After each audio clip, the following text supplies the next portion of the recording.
I'm going to make my version to tuna tartare. So we cut.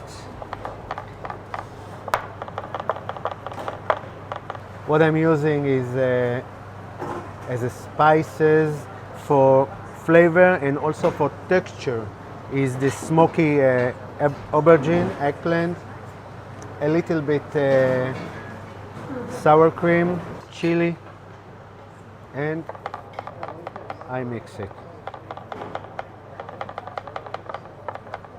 Olive oil.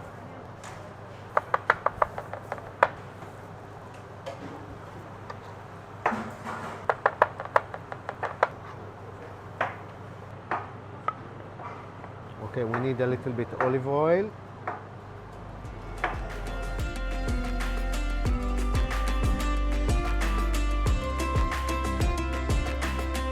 When you say tartare, the French style is with the egg yolk and things like this. No, this is aubergine, chili, red chili, green chili, sour cream a little bit, salt and olive oil.